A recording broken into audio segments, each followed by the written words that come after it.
చందువార్కి news కి స్వాగతం. Bulletin ముందుగా హెడ్లైన్స్ చూద్దాం. కాంగ్రెస్ పార్టీ సిఎల్పి సమావేశంలో 10 మంది ఎమ్మెల్యేలు డుమ్మా, పార్టీ మారిన 10 మంది గైర్హాజరు. సర్పంచ్ ఎంపీటీసీ ఎన్నికలు, రాష్ట్ర ఎన్నికల సంఘం కీలక అప్డేట్, త్వరలో జిల్లా కలెక్టర్లతో సమావేశం.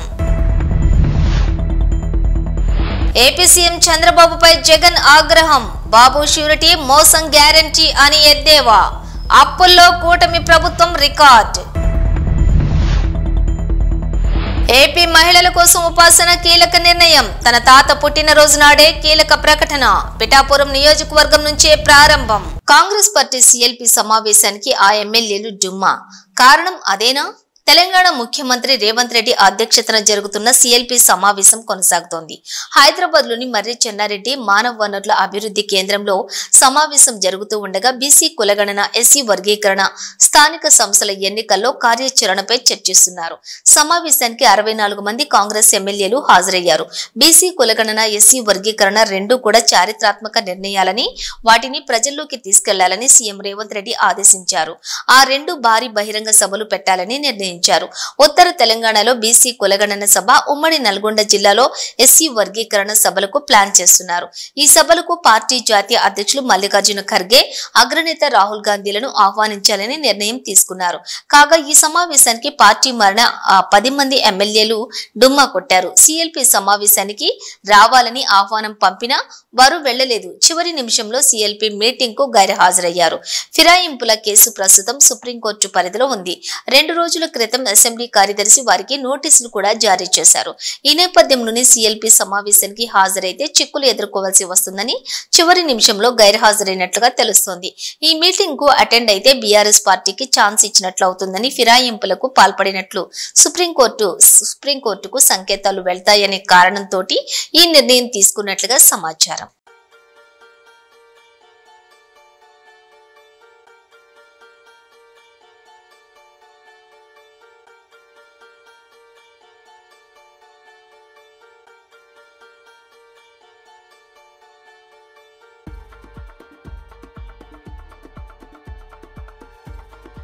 సర్పంచ్ ఎంపీటీసీ ఎలక్షన్స్, రాష్ట్ర ఎన్నికల సంఘం కీలక అప్డేట్, త్వరలోనే తెలంగాణలో స్థానిక సంస్థల ఎన్నికల ఫీవర్ మొదలైంది. గ్రామాల్లో సర్పంచ్ ఎంపీటీసీ ఎన్నికలపై జోరుగా చర్చలు జరుగుతున్నాయి. ఎన్నికల్లో పోటీ చేసేందుకు ఆశావాహులు ఎదురు చూస్తూ ఉన్నారు. మరో 15 రోజులు ఎన్నికల షెడ్యూల్ కానుందని మంత్రి పొంగిలేటి శ్రీనివాస్ రెడ్డి హింట్ ఇచ్చారు. తాజాగా రాష్ట్ర ఎన్నికల సంఘం కీలక అప్డేట్ ఇచ్చింది. స్థానిక సంస్థల ఎన్నికలకు వేగంగా ఏర్పాట్లు చేస్తోంది. పోలింగ్ కేంద్రాలు, బ్యాలెట్ బాక్సులు, బూత్లు సిద్ధం కాగా ఎన్నికల నిర్వహణపై మాస్టర్ ట్రైనర్ కు శిక్షణ కూడా ప్రారంభించింది.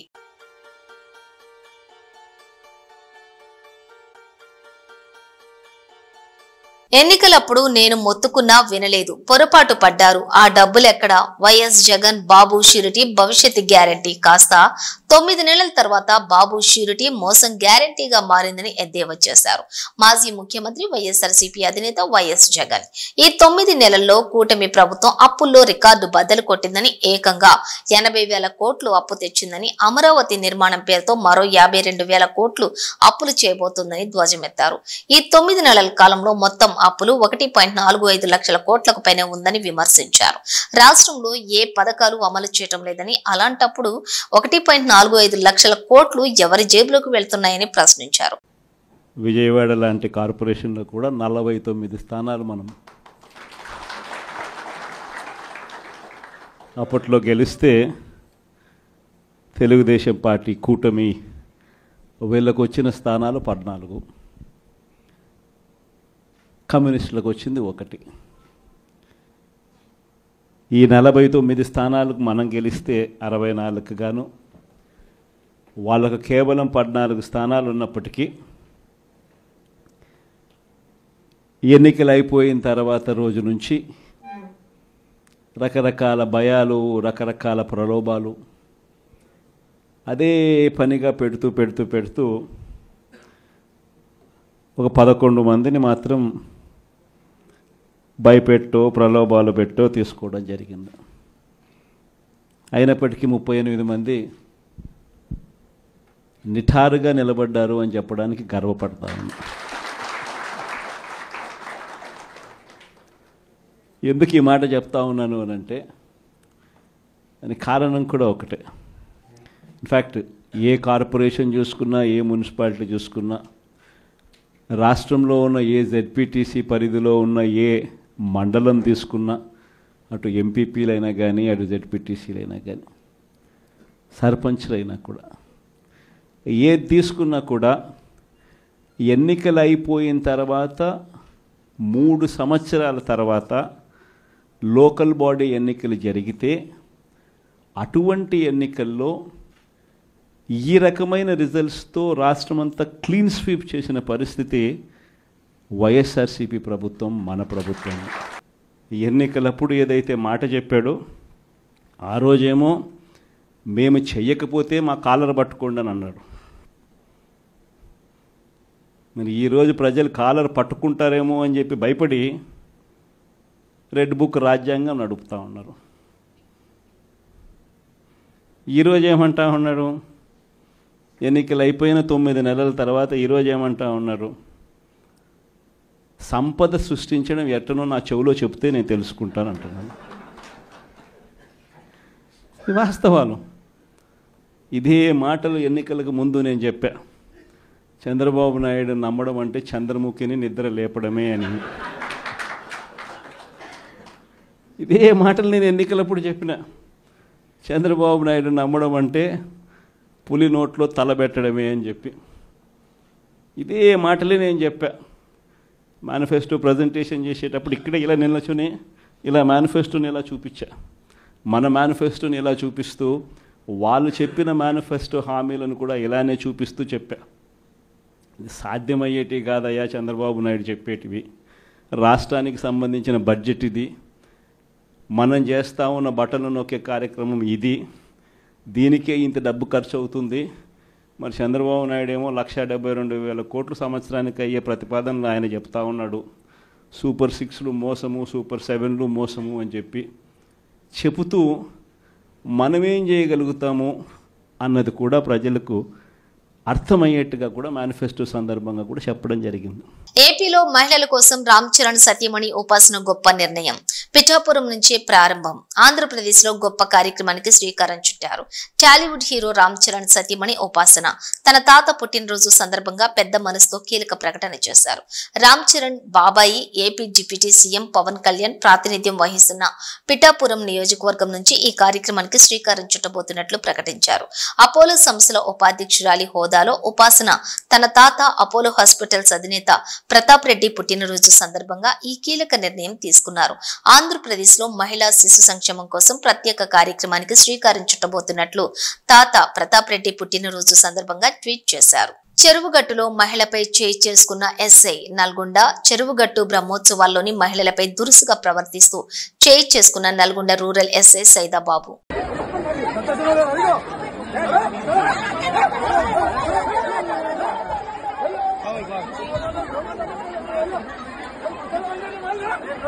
నారా చంద్రబాబు నాయుడు హామీ ఇచ్చిన విధంగా గీత వృత్తిదారులకు మద్యం దుకాణాల్లో 20% వాటా ఇచ్చి తీరాలి. గీత కార్మికులకు ఎక్స్గ్రేషియా పెంచి ఇచ్చింది వైఎస్ జగన్. షాప్ లైసెన్స్ కోసం ప్రయత్నించే బీసీలను చంపుతారని బెదిరిస్తున్నారు తెలుగుదేశం నేతలు. దోపిడీ లక్ష్యంగానే ఈ ప్రభుత్వం పనిచేస్తోంది. పై వాళ్లకివ్వాలంటూ వాటాలు మామూళ్లు కోట్లలో వసూలు చేస్తున్నారు. చెల్లుపోయిన వేణుగోపాలకృష్ణ. మేము వైఎస్ఆర్ కాంగ్రెస్ పార్టీ గీత కులాలకు రిజర్వేషన్ 20% ఇవ్వమని డిమాండ్ చేస్తూ ఉన్నాం. గీత కులాలకి మద్యం షాపుల్లో 10% కాదు, వాళ్ళు మోసగించారు మీరు. 10% కాదు, వాళ్ళు మోసగించారు మీరు. 20% ఇవ్వండి, 20% ఇవ్వండి. దానిలో మీ రాజకీయ ప్రయోజనాలు చూసుకున్నారు తప్ప నిజంగా కష్టంలో ఉన్నవాడి ప్రయోజనం చూడలేదు. కష్టంలో ఉన్నవాడి ప్రయోజనం చూడటం అంటే నిత్యము తాడెక్కేవాడు 3 సార్లు మృత్యుముఖంలోకి వెళ్ళి తిరిగి వస్తాడు. ఆ జీవనానికి ఆనాడు జగన్మోహన్ రెడ్డి గారు ఎక్స్గ్రేషియాని 5 లక్షల నుంచి 10 లక్షలకు పెంచాడు. ఎవరైతే పర్మనెంట్ డిజబిలిటీ ఉంటుందో వాళ్ళకి 10 లక్షలు ఇచ్చేటువంటి ఒక కార్యక్రమం చేపట్టాడు. అది కాదు నేను అడిగేది. ఇవాళ అది జరుగుతున్నా జగన్మోహన్ రెడ్డి గారు ఒక మంచి పని చేశాడు, మంచి అని చెప్తాం. మీరు చేయండి. ఏదైతే సొసైటీస్ ఉన్నాయో వాళ్ళు కదా నిజంగా కష్టపడుతున్న వాళ్ళ జీవితాలు కదా మారాల్సింది ఎవరి జీవితాలు? కష్టంలో ఉన్న వాళ్ళ జీవితాలు. నిజంగా కళ్ళు గీత వృత్తి సొసైటీలుగా ఉండి ఎవరైతే పొందుతున్నారో చేస్తున్నారో ఆ జీవనం గడుపుతున్నారో వారి జీవితాలు బాగు కోసం మీరేదైతే కేటాయించినటువంటి 10% కాదు 20% మద్యం షాపులు కేటాయించండి. అంటే 10% కేటాయించారని ప్రజలు అడుగుతారని ఈ తప్పుని అంటే కోర్టుకు వెళ్ళి ఆపేసింది వైఎస్ఆర్ కాంగ్రెస్ పార్టీ అని చెప్పాలని మీరు చేసిన ప్రయత్నం విఫల ప్రయత్నం. ఎందుచేత నిన్నటి వరకు మద్యం వ్యాపారంలో ఉన్నది మీ శాసనసభ్యులు, వారి అనుయాయులు. వారి వ్యాపారం తగ్గిపోద్ది, మాకొచ్చే లాభాలు తగ్గుతాయని వారు చేసినటువంటి ప్రయత్నమే ఈ కోర్టుకు వెళ్ళేటువంటి ప్రయత్నం. కుప్పల తెప్పలుగా పిలిచి పడ్డాయన్నారు, కానీ కోర్టు ఊరటిచ్చిందని చెప్పారు. 2 మీరే రాశారు. కానీ నేను అడుగుతున్నది, దీనివల్ల ప్రయోజనం ఎవరికి? తెలుగుదేశం నాయకులు. దీనివల్ల ప్రయోజనం ఎవరికి? ఇప్పుడే చూశాను, ఇక్కడ మాచర్లలో ఒక గౌడ సోదరుడు తన లైసెన్స్ కోసం వెళ్తా ఉంటే అక్కడ శ్రీనివాసరెడ్డి గారని ఒక ఆయన తెలుగుదేశం నాయకుడు ఏ విధంగా దుర్భాషలాడి అతని పట్ల చంపుతామనేటువంటి ఒక మాట చెప్పాడో ఇప్పుడే టీవీలో చూస్తున్నాం.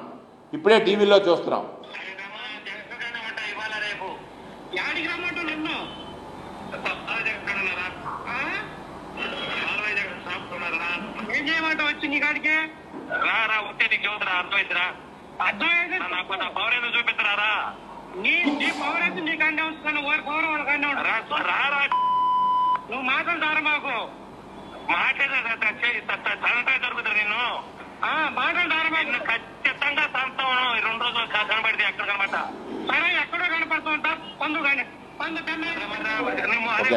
జంక్షన్ కాడికి రారా ఎమ్మెల్యే కాడికే పాపా ఇక్కడ ఎవరైతే ఒక గౌడ సోదరుడు లైసెన్స్ అప్లికేషన్ వేసుకుంటే తెలుగుదేశం శాసనసభ్యుడి అనుయాయుడైనటువంటి తెలుగుదేశం పార్టీ నాయకుడు ఏ విధంగా దుర్భాషలాడి అతన్ని చంపుతానని బెదిరించినటువంటి తీరు చూసినప్పుడు నేను ముందుగానే చెప్పాను, ప్రజాస్వామ్యం ప్రమాద పంచుల్లో ఉంది. ఇవాళ దోపిడీ లక్ష్యంగా ఈ ప్రభుత్వం పనిచేస్తుంది. మీ పత్రికల్లోనే కొన్ని అడపాదడప వార్తలు వస్తున్నాయి. ఇవాళ పై వాళ్ళకి ఇవ్వాలి 10,000 ఇవ్వండి. ఇది ఎక్కడ మద్యం షాపుల్లో వసూలు చేసినట్టు విధానం. పై వాళ్ళకి ఇవ్వాలి 10,000 ఇవ్వండి. దీనికి సమాధానం ఏమిటి?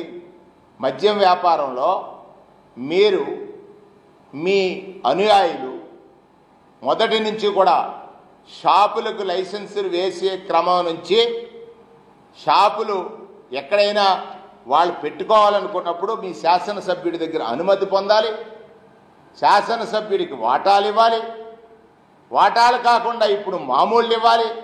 ఆ పైవారు ఎవరు నాయనా? ఆ పైవారికి ఇప్పటికే 2 కోట్లు వసూలు చేశారంటున్నారు, కానీ ఇంకో 2 సున్నాలు చేర్చాల్సినటువంటి అవసరం ఉంది. ఊరు మధ్యాంధ్రప్రదేశ్గా మారిపోయింది. పత్రిక తిరగవేస్తే అత్యాచారం లేని రోజు లేదు. అత్యాచారం ఆంధ్రప్రదేశ్గా మారిపోయింది. మీరు రోజు ప్రచారం చేసేవారు, ఈ రాష్ట్రం అప్పుల పాలైపోయింది.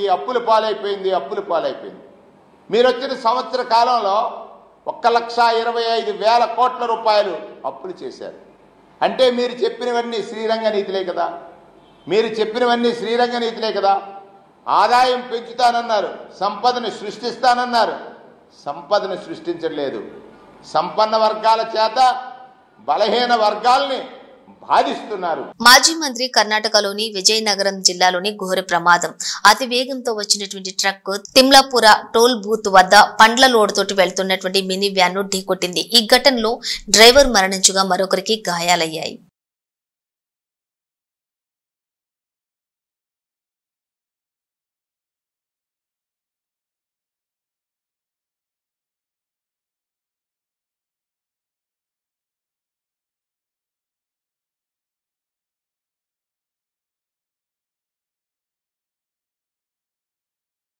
డంపింగ్ యార్డు ఏర్పాటు ఎపిసోడ్ పతాక స్థాయికి చేరింది. తమ గ్రామంలో చెత్త డంపింగ్ యార్డు పెట్టే ఆలోచన ఉపసంహరించుకోవాలంటూ గ్రామస్తులు సెల్ టవర్ ఎక్కి ఆందోళనకు దిగారు. మరోవైపు అఖిలపక్ష నేతలు బంద్కు పిలుపునిచ్చారు. సంగారెడ్డి జిల్లా పటాన్చేరు నియోజకవర్గంలోని గుమ్మిడిదల మండలం ప్యారానగర్లో చెత్త డంపింగ్ యార్డు పెట్టడాన్ని వ్యతిరేకిస్తూ నల్లవల్ల గ్రామంలోని స్థానికులు ఆందోళనకు దిగారు. కొందరు గ్రామ యువకులు సెల్ టవర్ ఎక్కి నిరసన తెలిపారు. అటవీ ప్రాంతంలో డంప్ యార్డు వద్దంటూ నినాదాలు చేస్తున్నారు. ఇప్పటికే డంప్ యార్డుకు వ్యతిరేకంగా గుమ్మడిదలలో బంద్కు అఖిలపక్ష నాయకులు పిలుపునిచ్చారు. హైదరాబాద్ చుట్టుపక్కల ప్రాంతాల్లో చెత్తను తమ గ్రామాల సమీపంలో వేసేందుకు డంపింగ్ యార్డును పెడితే సహించేది లేదంటూ గ్రామస్తులు తేల్చి చెప్పారు. ఈ వ్యవహారంపై 2 రోజుల నుండి వివిధ పార్టీల నాయకులు, కార్యకర్తలు, గ్రామస్తులు పెద్ద ఎత్తున ఆందోళనలు, నిరసన కార్యక్రమాలను చేపట్టడంతో గ్రామ యువకులు కూడా కదిలి వచ్చి సెల్ టవర్ ఎక్కి డంపింగ్ యార్డు పెట్టడాన్ని తీవ్రంగా వ్యతిరేకించడంతో అక్కడ వాతావరణం ఉద్రిక్తంగా మారింది. కాగా సెల్ టవర్ ఎక్కని యువకులను గ్రామస్తులు దించేందుకు పోలీసులు రంగంలోకి దిగారు.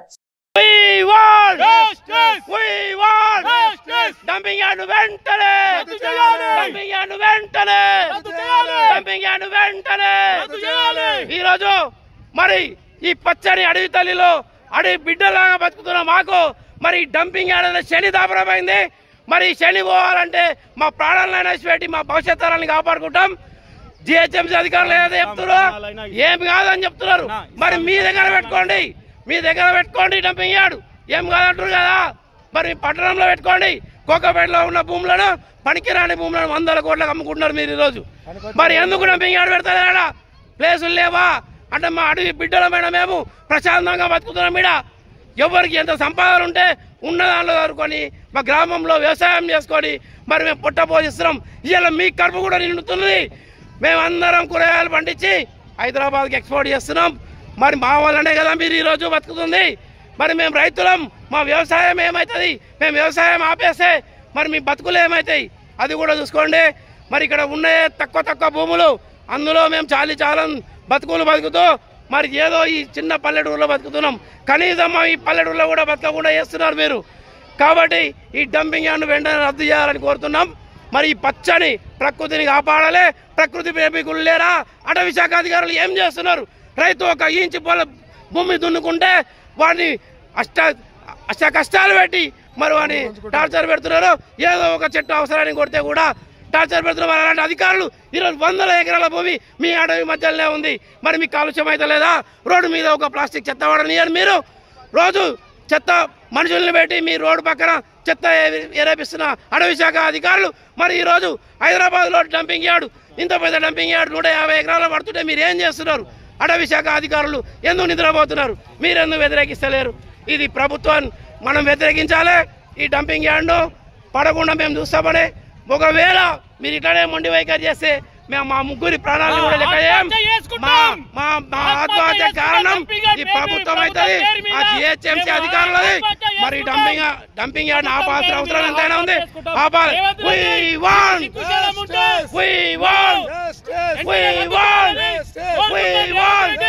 శ్రీకాకుళం జిల్లా రణస్థలం మండలం కమ్మసిగడంలో రేపటి నుండి 3 రోజుల పాటు శ్రీ మహాలక్ష్మి అమ్మవారి జాతరను అత్యంత అంగరంగ వైభవంగా కమిటీ నిర్వాహకులు నిర్వహించనున్నారు.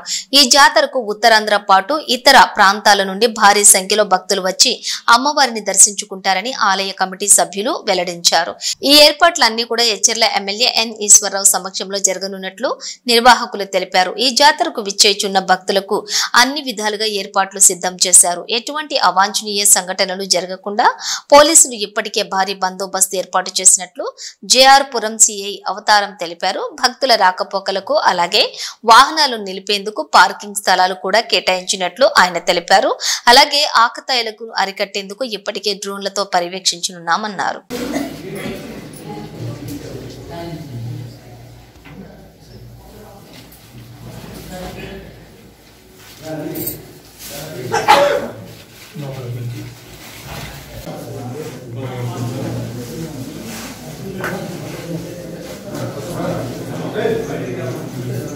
ఎమ్మెల్సీ అభ్యర్థి జీవి సుందర్ దూకుడు గ్రాడ్యుయేట్ ఎన్నికల్లో గెలిపే లక్ష్యంగా ప్రచారం. ఉభయ గోదావరి జిల్లాల ఎమ్మెల్సీ ఎన్నికల్లోని స్వతంత్ర అభ్యర్థిగా పోటీ చేస్తున్న జీవి సుందర్ ప్రచారంలోని అందరికంటే ముందంజలో ఉన్నారు. సుందర్ తో పాటు వారి తరపున కీలక నేతలు ఉమ్మడి జిల్లాలో ప్రచారం ఉధృతం చేయాలని నిర్ణయించారు. మాజీ ఎంపీ హర్షకుమార్ తనయుడుగా జిల్లాల్లోని అందరికీ సుపరిచితులు కావడంతో ప్రచారంలో దూసుకుపోతున్నారు. యువతకు ప్రాధాన్యం ఇస్తూ రూపొందించిన మేనిఫెస్టో అందరినీ ఆకట్టుకున్నాయి. మార్నింగ్ వాక్లు, సోషల్ మీడియా, టీవీ ఛానళ్లతో పాటు వాట్సాప్ గ్రూపుల ద్వారా ప్రచారాన్ని ఉధృతం చేశారు. మరోవైపున తెర వెనుక తమ బలగాన్ని ఉపయోగించి పట్టాభద్రుల ఓట్లు సాధించేందుకు ప్రయత్నాలు మొదలుపెట్టారు. ఉద్యోగ నోటిఫికేషన్లు, బదిలీ, పదోన్నతుల వంటి అంశాలతో పాటు ప్రధానంగా బలమైన గొంతుకగా శాసన మండలిలో వాణి వినిపిస్తామంటూ గెలిపే లక్ష్యంగా ప్రచారాన్ని కొనసాగిస్తున్నారు సుందర్. అందరికీ నమస్కారం అండి. నేను జీవి సుందర్, అమలాపురం మాజీ పార్లమెంట్ సభ్యులు హర్ష్ కుమార్ గారి అబ్బాయిని. నాన్నగారు చెప్పినట్టుగా ఈస్ట్ వెస్ట్ గోదావరి గ్రాడ్యుయేట్స్ నియోజకవర్గం నుంచి నా ప్రాతినిధ్యం వహించడానికి ఒప్పుకుని మీ అందరి ముందుకి గ్రాడ్యుయేట్ ఎమ్మెల్సీ కంటెస్టెంట్గా వచ్చాను. అయితే నన్ను ఈస్ట్ వెస్ట్ గోదావరి గ్రాడ్యుయేట్ ఎమ్మెల్సీగా నిన్ను పోటీలో నించోబెడతాను అని నాన్నగారు నాకు చెప్పిన తర్వాత నేను ఒకటే ఆలోచించుకున్నాను. నాకు యూజువల్గా ఏ పని చేసినా కానీ కొంత హోంవర్క్ చేసుకోవడం అలవాటు. ఆ హోంవర్క్లో భాగంగా నా ముందు పోటీ చేసి నగ్గిన ముగ్గురు గ్రాడ్యుయేట్ ఎమ్మెల్సీల యొక్క పనితీరు రైట్ టు ఇన్ఫర్మేషన్ యాక్ట్ పెట్టుకుని తీయించుకోవడం జరిగింది. ముగ్గురు అటెండెన్స్ తీసుకున్నాను. వాళ్ళ కౌన్సిల్ అడిగిన క్వశ్చన్స్ కూడా తీసి అందులో వాళ్ళకన్నా మనం బెటర్గా ఎలా పర్ఫామ్ చేయొచ్చు అన్న ఆలోచనలోంచే నా ఈ మేనిఫెస్టో నేను తయారు చేసుకోవడం జరిగింది. ఇందులో నాకన్నా ముందు పనిచేసిన వాళ్ళు ఏ పాయింట్స్ మిస్ అయ్యారు అని చూసుకుంటే కనుక నా ముందు పనిచేసిన వాళ్ళందరూ కూడా, అంటే ఒక ఇద్దరిని చెప్తాను. వాళ్ళు అంటే గ్రాడ్యుయేట్ కాన్స్టిట్యున్సీ అనగానే ఎంత ఖర్చు పెడతారు అన్న ఆలోచన వస్తుంది. లేదంటే నా ముందు జస్ట్ 2019లో కమ్యూనిస్ట్ పార్టీ నుంచి ఎన్నికైన ఆయన గ్రాడ్యుయేట్ సమస్యల గురించి తక్కువ మాట్లాడారు, ఎక్కువ ప్రభుత్వ ఉద్యోగస్తుల గురించి మాట్లాడారు. నేను నా దృష్టిలో గ్రాడ్యుయేట్ ఎమ్మెల్సీ అనగానే నిరుద్యోగ సమస్య గురించి మాట్లాడాలి, లేదంటే ఎంప్లాయ్మెంట్ జనరేషన్ గురించి మాట్లాడాలి, లేదంటే గ్రాడ్యుయేట్ అయి బయటకు వస్తున్న పిల్లలు ఎవరైతే ఉన్నారో వాళ్ళ సమస్యల్ని ప్రభుత్వం దృష్టికి తీసుకెళ్ళి వాటిని ఎఫెక్టివ్గా రిప్రజెంట్ చేయాలి అన్న ఆలోచనలోంచి నా ఈ మేనిఫెస్టో నేను రెడీ చేసుకోవడం జరిగిందండి. ఇందులో ముఖ్యంగా నేను తీసుకున్న points education, employment, job security, గ్రాడ్యుయేట్స్కి సంబంధించి. ఇందులో మెయిన్ పాయింట్స్ మీకు చెప్తాను. అది ఎంప్లాయ్మెంట్ ఎక్స్చేంజ్ సెంటర్. ఈ ఎంప్లాయ్మెంట్ ఎక్స్చేంజ్ సెంటర్ ద్వారా నిరుద్యోగులు లేదంటే గ్రాడ్యుయేట్ చదివి బయటకు వస్తున్న పిల్లలు, విద్యా సంస్థల్లో గ్రాడ్యుయేట్ చదువుతున్న పిల్లల యొక్క స్కిల్ సెట్స్ ఈ ఎంప్లాయ్మెంట్ ఎక్స్చేంజ్ ఆఫీసర్ తెలుసుకుంటాడు. అదేవిధంగా లోకల్గా అవైలబుల్గా ఉన్న పరిశ్రమలు ఏవైతే ఉన్నాయో వాళ్ళ స్కిల్ సెట్స్ కూడా ఈ ఎంప్లాయ్మెంట్ ఎక్స్చేంజ్ ఆఫీసర్ తెలుసుకుని ఈ ఎంప్లాయ్మెంట్ ఎక్స్చేంజ్ ఆఫీస్ ద్వారా ఈ రెండింటిని కనెక్ట్ చేస్తే దీని ద్వారా నిరుద్యోగ సమస్య మనం చాలా వరకు అరికట్టగలమని గట్టిగా నమ్ముతున్నాను. అదేవిధంగా జాబ్ మేళా అని ఒకటి పెడుతున్నాను. ప్రతి పార్లమెంట్ నియోజకవర్గంలో ప్రతి సంవత్సరం మెగా జాబ్ మేళా పెడదాం అనుకుంటున్నాను. అది కూడా ఈ ఎంప్లాయ్మెంట్ ఎక్స్చేంజ్ ఆఫీస్ ద్వారానే. ఎలానంటే ఒక నియోజకవర్గంలో కొంతమంది పిల్లలు ప్లేస్మెంట్ అవుతారు. ప్లేస్మెంట్ అయిన పిల్లలను దాటి ఆన్ అండ్ అబవ్ ప్రొడ్యూస్ అవుతున్న గ్రాడ్యుయేట్స్ ఎవరైతే ఉన్నారో వాళ్ళకి సంబంధించిన స్కిల్స్ ఈ ఎంప్లాయ్మెంట్ ఎక్స్చేంజ్ ఆఫీసర్కి తెలిసి ఉంటుంది. కాబట్టి ఏ ఎంఎన్సీ కంపెనీకి ఒక ఈమెయిల్ రాసి నా దగ్గర ఇంతమంది గ్రాడ్యుయేట్స్ రెడీగా ఎంప్లాయబుల్ స్కిల్ సెట్తో రెడీగా ఉన్నారని రాస్తే కనుక తప్పకుండా ఆ ఎంఎన్సీ కంపెనీలు ప్లేస్మెంట్ డ్రైవ్కి వస్తాయి. మన పిల్లలకి మనం మెరుగైన ఉద్యోగాలు, అవకాశాలు కల్పించే పరిస్థితి ఉంటుంది. కాబట్టి అది మెగా జాబ్ మేళా అని చెప్పాను. తర్వాత కాంట్రాక్ట్ ఉద్యోగస్తులకు సంబంధించి జాబ్ సెక్యూరిటీ చాలా ఇంపార్టెంట్. ఎందుకంటే హర్ష్ కుమార్ గారు ఒక గొప్ప నాయకులు, ప్రజానాయకులు. కాబట్టి మా ఇంటికి ఎవరో ఒకరు అన్యాయంగా నా ఉద్యోగం తీసానో నాకు జీతం ఇవ్వట్లేదనో ప్రతిసారి ఎవరో ఒకరు వచ్చి అడిగే పరిస్థితి ఉంటుంది. ఆ లెర్నింగ్స్ నుంచి కాంట్రాక్ట్ ఉద్యోగస్తులకు సంబంధించి వాళ్ళకి జాబ్ సెక్యూరిటీ ఇవ్వాలని, వాళ్ళ సర్వీస్ అకౌంటబిలిటీ ఇవ్వాలని, వాళ్ళకి టైమ్లీ పేమెంట్ ఆఫ్ శాలరీస్ ఇవ్వాలని అది కూడా నేను నా మేనిఫెస్టోలో రాశాను. ఇవి బులెటిన్ డీటెయిల్స్. చూస్తూనే ఉండండి న్యూస్.